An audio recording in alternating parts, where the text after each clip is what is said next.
कैसे बढ़ाएं अपना तेजोबल एवं आत्मबल। पिंड और ब्रह्मांड का अपना स्वतंत्र चुंबकीय क्षेत्र होता है। हम जिस ग्रह गोलक में निवास करते हैं उसका भी एक चुंबकीय क्षेत्र है। इसमें रहने वाले समस्त जीव जंतुओं और वृक्ष वनस्पतियों का भी आकार के न्यूनाधिकता के अनुरूप अपना विशिष्ट चुंबकीय प्रभाव होता है। यहाँ तक कि धरती में भी स्थान भेद के आधार पर भू चुंबकीय क्षेत्र में भिन्नता देखी जाती है। मनुष्य में जब यह प्रभाव कमज़ोर हो जाता है अथवा उसे किसी ऐसे भूभाग में रहने की व्यवस्था आ पड़ती है जहाँ का चुंबकीय क्षेत्र निर्बल हो तो वह उसे प्रभावित किए बिना नहीं रहता। आमतौर से बोलचाल की भाषा में इस प्रभाव को जलवायु की संज्ञा दे दी जाती है और कहा यह जाने लगता है कि हमारे अथवा हमारे जैसे व्यक्तियों के लिए वहाँ की आबो हवा अनुकूल नहीं, पर सभी के स्वास्थ्य के लिए प्रतिकूल हो ऐसी बात भी नहीं है। अनेक लोग उसी जलवायु और स्थान में स्वस्थ व सबल रहते देखे जाते हैं। फिर दूसरों के लिए यह अनुपयुक्तता क्यों? इसका उत्तर विज्ञान देता है। विज्ञान की इन दिनों एक नितांत नूतन शाखा बड़ी तेजी से फलती फूलती और विकसित होती दिखाई पड़ रही है।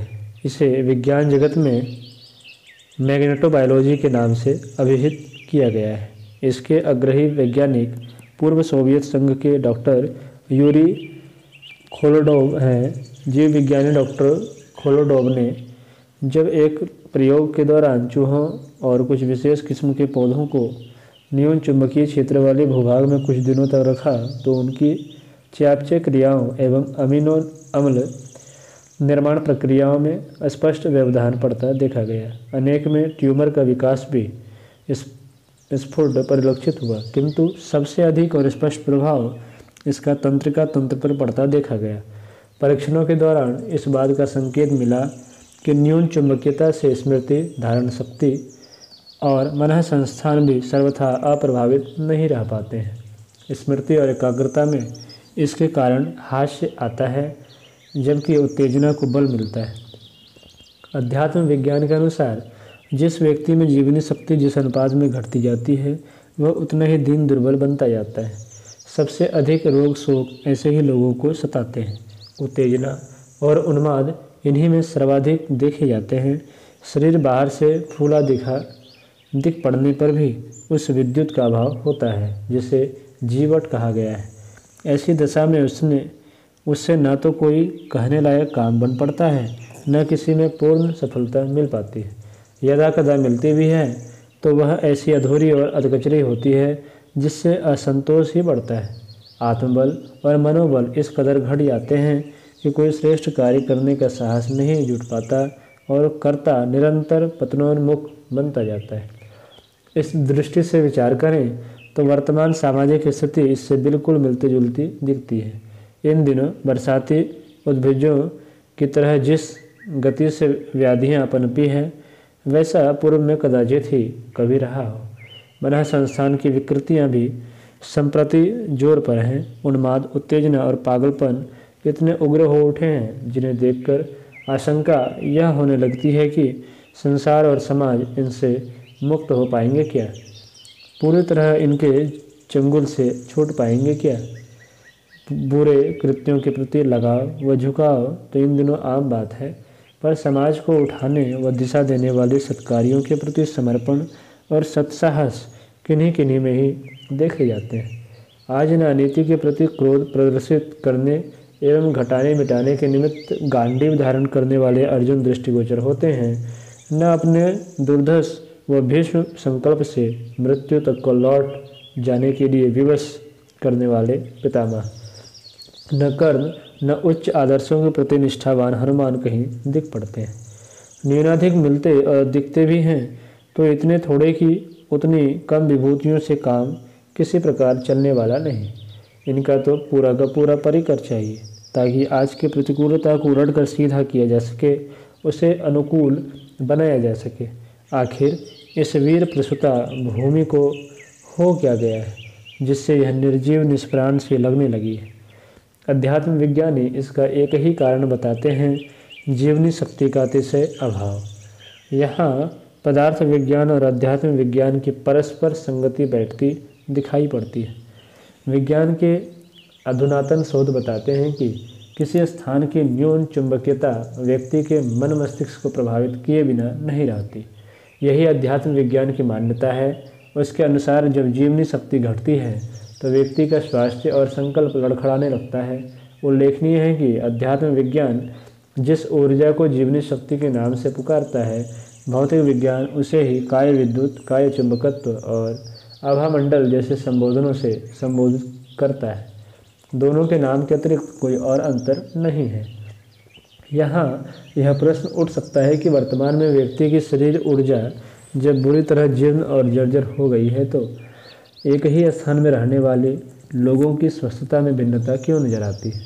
मानसिक विक्षेपों की यदि उपेक्षा कर दें तो क्यों कोई व्यक्ति स्थान विशेष पर शारीरिक दृष्टि से निरोग नजर आता है, जबकि दूसरे कई यह शिकायत करते सुने जाते हैं कि उक्त स्थान की जलवायु उनके अनुकूल नहीं।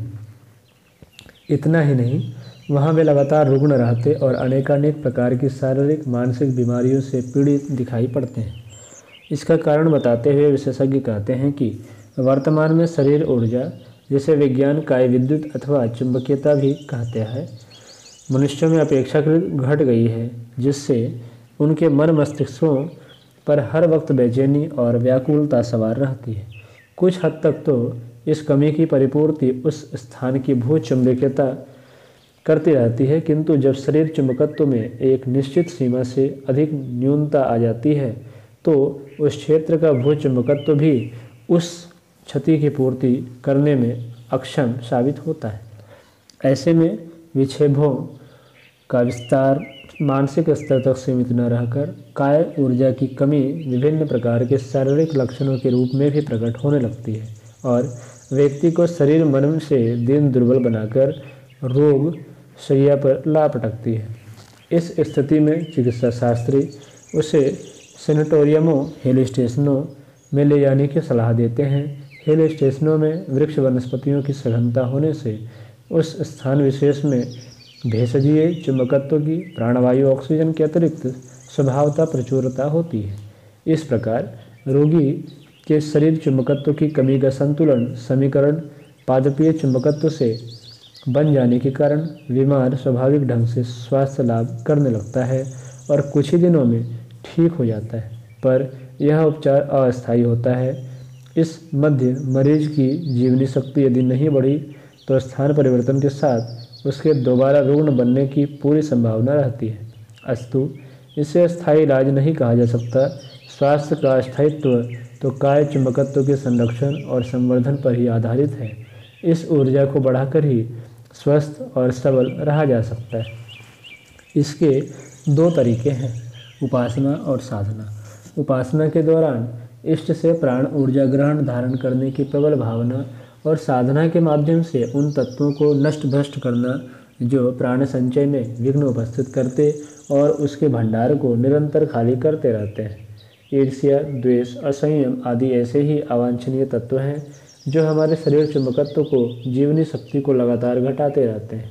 यदि इस ऊर्जा को बढ़ाया जा सके तो कोई कारण नहीं कि हमारी शारीरिक मानसिक स्वस्थता न बढ़ सके, हम अक्षुण्ण स्वास्थ्य न प्राप्त कर सके। इतना ही नहीं, फिर हम चाहे कितने ही न्यून भूचुंबकीय क्षेत्र में चले जाएं, उससे हमारा स्वास्थ्य सर्वथा अप्रभावित ही रहेगा और किसी प्रकार के अवांछित असर उत्पन्न करने में वह एकदम विफल बन जाएगा। कहावत है कि निर्बल को सभी सताते हैं पर सबल का सामना करने से कतराते हैं। बीमारियों, बाह्य कारकों के संबंध में भी सत्य यही है। कमजोर शरीर में ही उनका आक्रमण होता है, बलवान वीर्यवान शरीर से वह कोसों दूर रहते हैं। हम हतवीर्य न बने, इसके लिए आवश्यक है कि अपने चुंबकत्व को अभिष्ट परिमाण में बढ़ाएं ताकि स्थान विशेष का चुंबकत्व हमें प्रभावित न करे, वरन हम उस स्थान को, वहाँ के निवासियों को अपने प्रबल चुंबकत्व से प्रभावित कर सकने में समर्थ हो सकें। यह आरंभिक प्रयोग और पुरुषार्थ हमें से प्रत्येक को संपादित करना आना चाहिए।